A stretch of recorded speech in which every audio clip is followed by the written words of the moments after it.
Everyone, and welcome to this edition of Talking Outdoors. Mont Blanc Summit is one of our big experiences. We run it like a course, so it's a trip that a lot of people join for who are first timers, because there's a big foundational element that we include in this. The Mont Blanc is the cherry on top, if it's possible, but really fundamentally, this trip is about getting people to have their first experience in technical mountaineering, using the crampons, using the ice axe.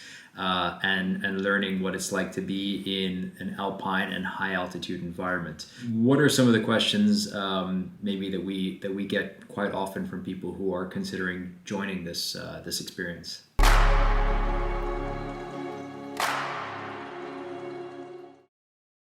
So unlike other Mont Blanc summit experiences that you find out there, we do run this as an introductory course. So what that means is that in the lead up to the Mont Blanc, if the Mont Blanc is possible at the end of the week, of course, because it's conditions and skill sets that have to combine in order for that to be possible. But in the lead up to that, we run a series of if you like, of courses. Where we start with some very basic training. So how to use the crampons, how to use the ice axe, how to move together as a team, how to manipulate the ropes, the various techniques. And then as the week progresses, we start to put those techniques and that foundation to different tests. Starting with some summits, some smaller summits, of course, and then culminating with a big experience, which oftentimes is the Mont Blanc, but sometimes isn't, and it sometimes isn't not just because of skill sets, but sometimes it's also the conditions in the mountain don't permit. But even if that's the case, you would walk away from this week having a very solid foundation. And of course, if the Mont Blanc is not possible, we end up doing something equally big. Last season, we had the opportunity to go to the Monte Rosa, the second highest massif in the Alps.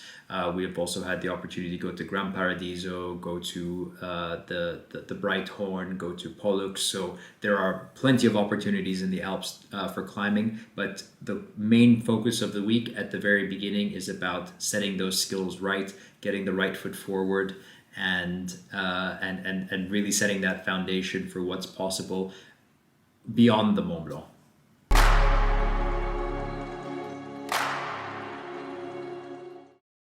Flexibility is built into any training program, and because of the ratio of joiner to guide, which is 2-to-1, we're able to operate this in a very, very flexible way. So flexibility can come from, well, if some people are capable of doing the Mont Blanc and others aren't, then we're able to create our rope parties in a way that gives the people who do have that opportunity the chance to go for it, and those who perhaps are better capable or better suited to doing something else, to be able to have that opportunity as well. So it maximizes everybody's opportunities when it comes to actually doing the big achievement at the end of the week. But also in the lead up to that, we also are able to build a high degree of flexibility into our itineraries. Some examples would be of people who've maybe been with us on this course before and have summited some of the training summits we've done. So we've had the opportunity to completely shift around our itineraries so that they get something completely fresh. So we're on the ground, and we understand when it comes to mountains that it's about anticipation and flexibility.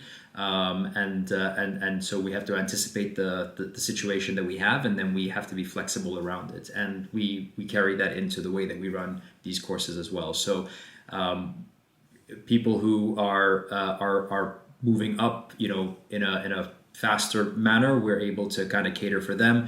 People who need a little bit more attention, maybe individual attention as well, we're able to do that. In some instances, we've even had to tweak an itinerary in the early stages for one or two people to give them an easier opportunity to summit a smaller mountain, so that they were able later on in the itinerary to actually summit the Mont Blanc. So that's the level of flexibility that's actually built into our courses.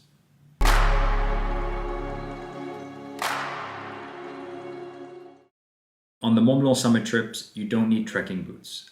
You only need mountaineering boots. And the difference between trekking boots and mountaineering boots is our trekking boots are generally quite light, and they're not crampon graded. So that means that you can't clip on crampons to trekking boots. Mountaineering boots are stiffer, generally speaking. They're a bit heavier, and they are equipped to be able to clip on crampons. We have different kinds of crampons and different kinds of boots, but for the Mont Blanc summit, we recommend, and for most of our, by the way, for most of our expedition climbing, we would recommend a boot which we call a B2 boot, which means that you have a like a clip from the back, a yellow balcony where you can clip the crampon at the back. Like you would a ski boot, and then from the front it's just a regular boot. Some of the more advanced boots that you find at 6,000, 7,000 meters, or for ice climbing, have a metal rim at the front, or a space for a metal rim. That's not needed for these, like for Mont Blanc and trips like this. So. What I would say is, you need a B2 boot that can fit a C2 crampon, which is a crampon that is only clipped from the back, and from the front it usually has a rubber piece that just comes over the front of the boot. Examples of these would be something like the La Sportiva GTX Cube. That's a very typical boot that a lot of people use, or an equivalent. I think that would be the right kind of boot for this type of expedition.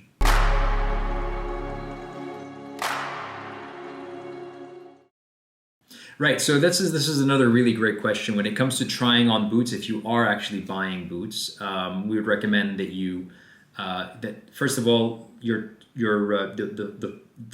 foot, the heel of your foot shouldn't move. So you shouldn't be like your heel shouldn't be coming up and down off the bottom of the back of the or rubbing anyway off the back of the boot. At the front, though, it's very important for your toes not to touch, wearing the socks that you would be wearing on the climb. So it's no good going and trying on these boots at the local store with some light pair of socks. You would need to wear the same kind of socks that you'd be wearing when you're actually up doing this climb. And when the boot is, and then you have to try it with the boots slanted with the toes down. So all of these places usually have gear stores usually have a ramp where you can try the boots. Most people will try them going up the ramp, which is great, but you need to try them with both toes facing downwards, and just standing with your 2 feet flat on the ground, and then make sure that your toes don't slide forward and touch the front. So they shouldn't touch the front. It's okay if they slide a little bit, it's normal, but they shouldn't touch the front. If they do, that boot is too small and you need a larger size. Because if you end up touching the front, then while we're walking down, especially when you're coming down from a mountain like the Mont Blanc where the descent is quite long, you'll basically start to bruise the front of your toes, and that can cause problems for your nails. So make sure that your toes don't touch the front when you're wearing both boots slanted downwards on a ramp.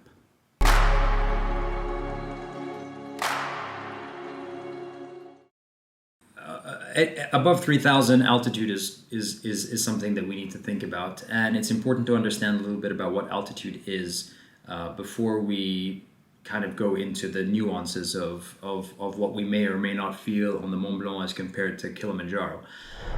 So basically, as we go up into the atmosphere, there's less pressure, right?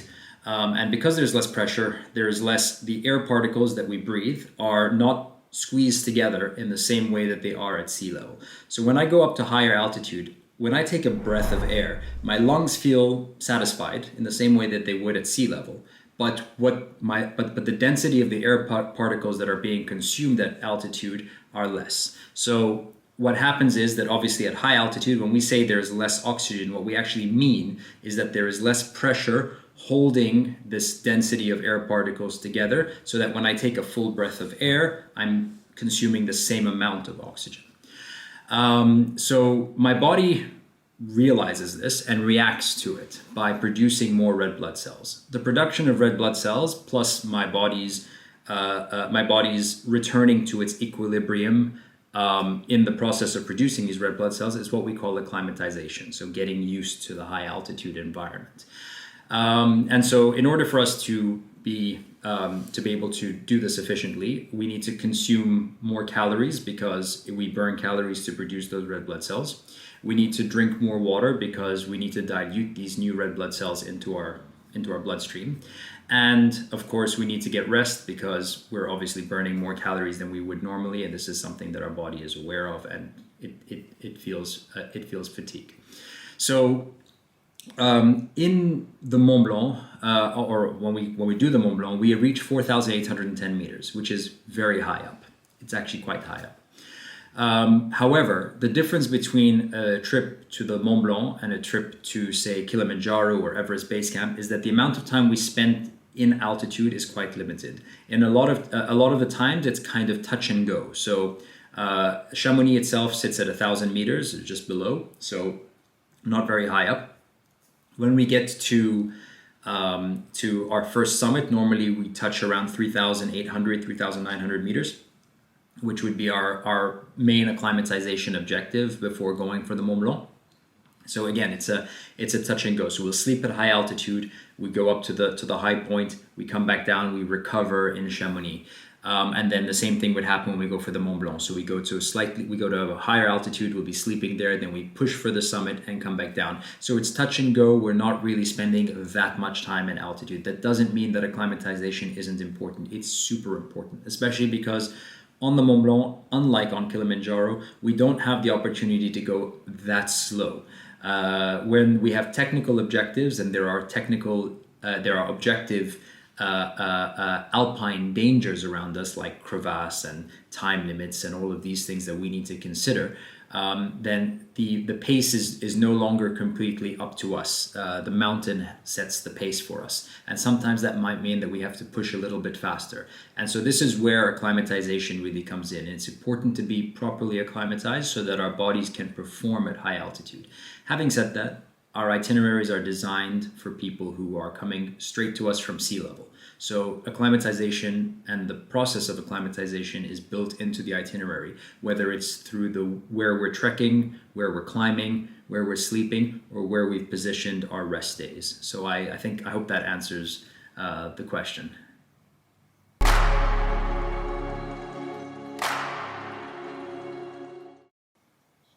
That's a great question, and it's a very difficult one to answer because physical fitness means different things to different people.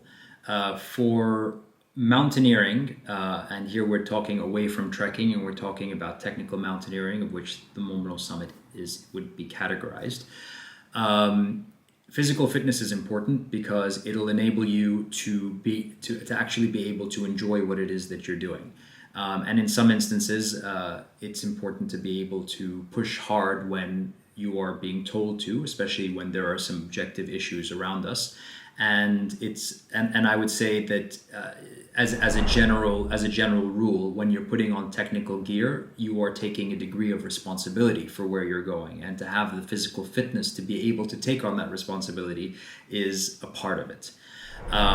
So what does that mean? I would say that so ultimately it's about your endurance, your body's ability to withstand and to push through difficult times, and that would probably mean, when it comes to what you can do back at home, focus on cardio, and that could be any kind of cardio. So it could be cardio that is, it could be swimming, it could be running, it could be a team sport, anything that gets your heart rate up and kind of makes you comfortable being in that situation, being able to perform with a high heart rate. That would be a very good space to start. I would also always recommend Pilates and yoga, because I feel like those two really focus on the kind of core functions that your body needs to be able to perform when climbing. Like ultimately, it's your core that holds your body together. It's your core that prevents the aches and pains and things in your back and all of that. So it's important to have that kind of strength, and also for your body to be programmed in this way where it's like, it's not about just finishing. When you do some certain types of yoga, you are trained to let go of the difficult part of it, and to just accept that you're going through this, and to focus on your breath. And that's very much paralleled in mountaineering. It's like sometimes you're going through a tough moment, and if you can just let go, focus on your breath, focus on what you're doing, what's in your control, then you often get past that. So I find that yoga and Pilates very much help you, not just from a physical point of view, but also from a mental point of view in preparing you for mountaineering. And then, of course, if you have access to a rock climbing gym or a rock climbing crag nearby to where you live, that's always a great thing to have. It's not super necessary for the Mont Blanc, but it is something that we will expose you to during the course itself. So it would be something to get started with if you have that opportunity.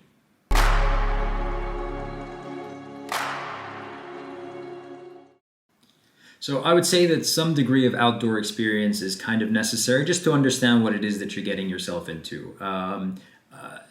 This is not trekking, right? So normally people will have background in trekking before they come to something like this, or would have done something like Kilimanjaro maybe, and then realized, hey, I want to do something that's a bit more technical, a bit more engaged. And so they would come to the Mont Blanc, and this would open up an entirely new area of mountains that they never previously thought about. So going into technical alpinism and technical climbing is a completely new thing. It's yes, there is trekking, and yes, there are elements of this, and yes, it's great to have a background in having been in outdoors environments before. But I would say that in a sense they're kind of parallel sports. They're not necessarily the same thing.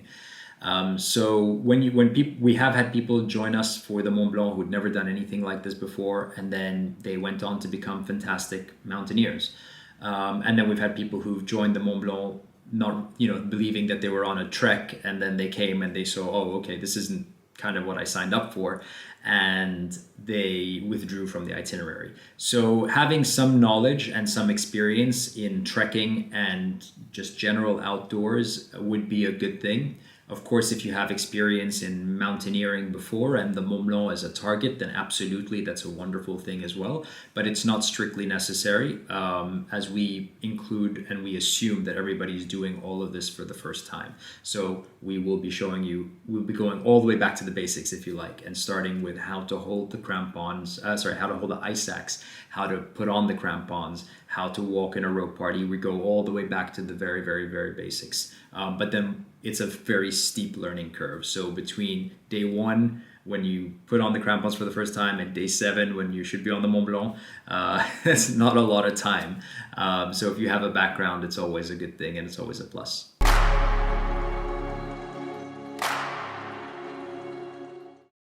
In Chamonix, we stay at normally the Rocky Pop Hotel, but sometimes we stay at an equivalent hotel. At the Rocky Pop, we tend to have basically a big apartment. We call it the LHO apartment, where we all stay together. So it's basically split into 2 big rooms, and we have everybody on our expedition staying together. It has a number of showers, a common area, beautiful kitchen. It's a really fun space where people also get to know each other really well, and that's it's nice. It's also super comfortable. The hotel itself has lots of amenities and lots of fun things to do, like ping pong tables and a beautiful outdoor space. So it's really quite comfortable. In Chamonix, there's always the option as well to request your own room, and that's something that we can accommodate through our single supplement. On the mountains, it's mountain huts. In mountain huts, we're in the Alps at the end of the day, and a lot of us who've come from maybe trekking in the Himalayas or elsewhere will have a really, really kind of grim idea, perhaps, of what this might feel like, especially because these places are even further away from kind of the traditional trails than some of the stuff we would have experienced elsewhere.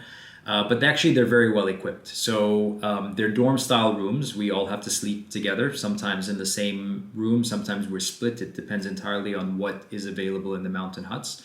The mountain huts they're heated, so we're not too worried about staying warm. Generally, they're quite warm. Especially the ones that we use for the Mont Blanc. When you go elsewhere in the Alps, it could be a little bit different. And we've got, there's a common area, there's a restaurant, we get served dinner at the mountain hut itself. There's no single room opportunities in the mountain huts, and we spend, I believe, 4 nights of this experience actually staying in mountain huts. So and this is for me, I love the mountain huts. They're amazing. Where they're built is amazing. What the guardians have to do to maintain them is amazing. The logistics that goes around, like having these places on in these incredible locations. The Goutte hut sits at 3,800 meters, suspended over a cliffside next to a glacier. It looks like something like James Bond's lair. The James Bond villain's lair rather. So it's really something out of this world and something to experience.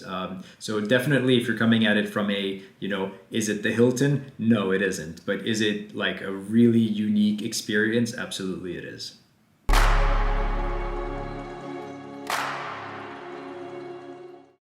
So summit day depends on many, many, many factors because we offer ourselves 2 opportunities to summit. If we go through the first window, then we tend to summit close to midday, maybe just before, in which case the coldest part of the night would actually be not as cold as it would be if we started on the second summit window, because we'd be quite lower down where we start, and then the aim is to go up to the summit and then back to the halfway hut, which is the Goutte, and then back down the following day. And that's usually our preferred option. If we end up summiting on the second day, then that means we leave the Goutte in the very early hours of the morning, and that completely depends on the pace of the group, what time that is. Normally it would be around 3 o'clock in the morning, and that means that we have to do the coldest part of the night, which is between 4 o'clock and sunrise, exposed in the higher elevations of the mountain, which is often quite cold. So summit night can be completely different depending on the conditions on the mountain and the pace of the team. Having said that, I've had both my coldest day in alpinism and my warmest day in alpinism on the Mont Blanc on the summit. I have a picture on the summit with me in a little more than a t-shirt, and a picture on the summit with like completely covered and kind of looking like Kenny from South Park. So it really depends. When it comes to thicker pants and ski pants, those are possible for the summit of the Mont Blanc because we will be going at a steady pace, and generally speaking, there is a bit of wind. It will be quite cold. So for most people, having a very warm lower layer would work very well. Having said that, what I prefer and what most people who've been in the mountains for a long time would prefer is to have, rather than have one layer that you cannot detach one from the other. So a ski pant would basically be, would have a Gore-Tex or a waterproof layer and then some kind of fleece material on the inside and some other warmer layers. So it would be quite thick and you can't detach one layer from the other. What I personally prefer is to have a nice warm base layer that I can wear underneath. And then I would wear a soft shell, which is basically like a slightly thicker trekking pants that's semi-waterproof. And then I would put on top of that a hard shell, which would be something that keeps the wind out. And if for particular days where it's like we know that the weather is going to be really cold, the temperatures have dropped, then we can also add fleece pants, which is an extra layer. So I would prefer to be able to split my layers rather than have one layer that I'm kind of stuck with, because as well then I'm stuck with it. If it's wet and warm, I have to wear my ski pants, and if it's cold but there's no wind, I also have to wear my ski pants. I don't have the option to remove elements of that layer anymore. So this is a personal preference for the Mont Blanc ski pants, for the Mont Blanc specifically, by the way. So for the other summits that we do, ski pants might not be appropriate because it might be too warm, especially in the summer months, especially if we're climbing in July, where it can be too warm for some of the smaller summits like the Aiguille de Tour, for instance, which is one of the popular training summits that we do. So I would recommend that you would have something lighter than that. For the summit of the Mont Blanc itself, it's good to have options. If you have it, that's not a problem. But like I said, I recommend that we have options in the way of being able to split those layers into their different parts.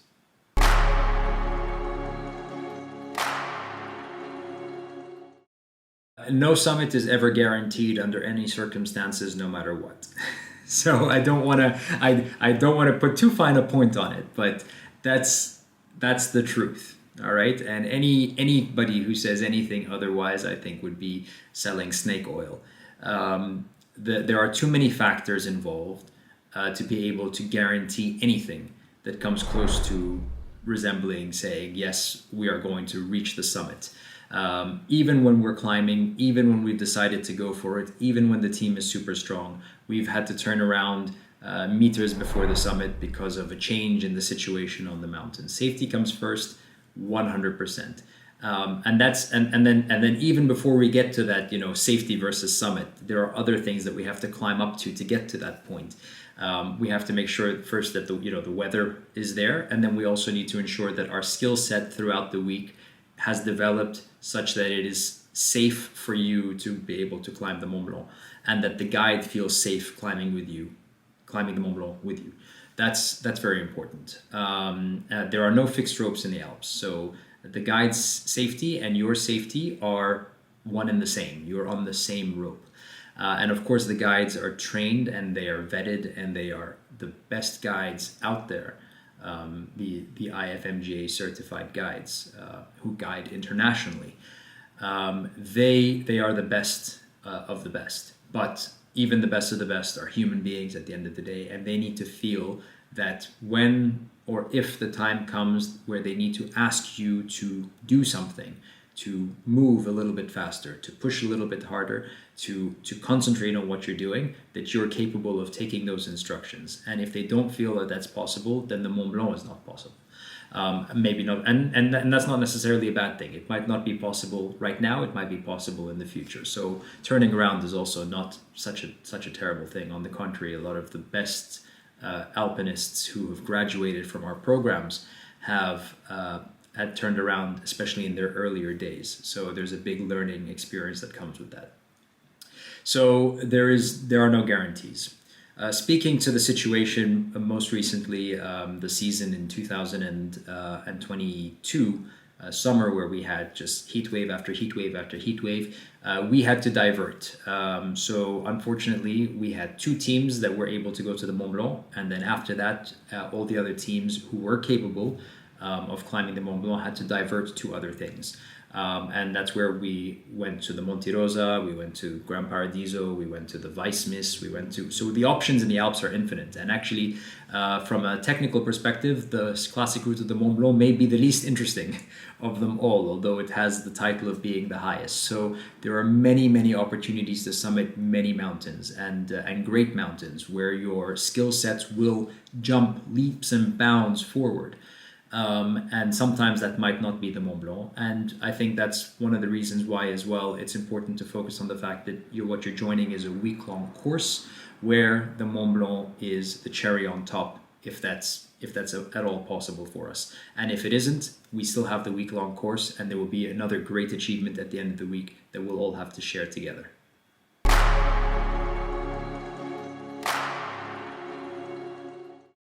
With mountaineering, you have to want it. If you don't want it, then if you have to be in that headspace.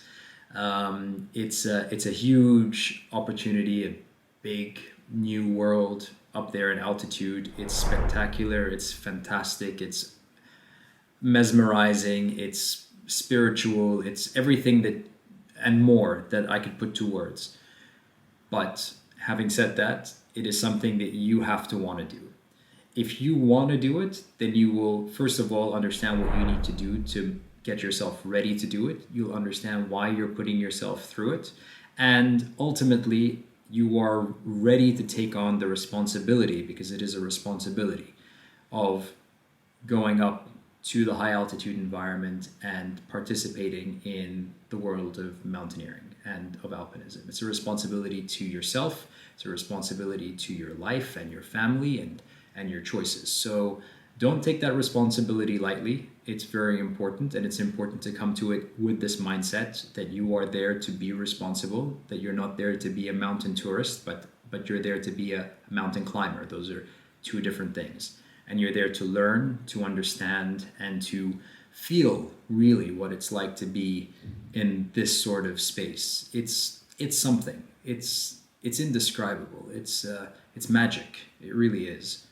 And but only when you come to it with this open heart, open mind, and the willingness, fully willing to take that step and move into this space, that you really get the benefits of what it is to be up here. So if it's something that you're thinking about seriously and you really want to do it, then absolutely go for it.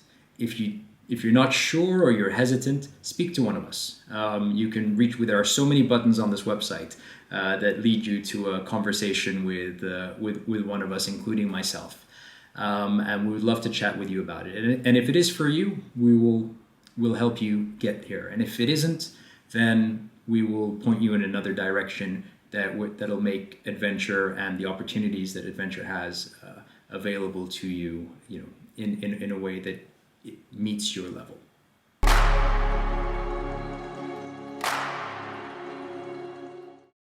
We run our alpine trips in the Alps from June until September.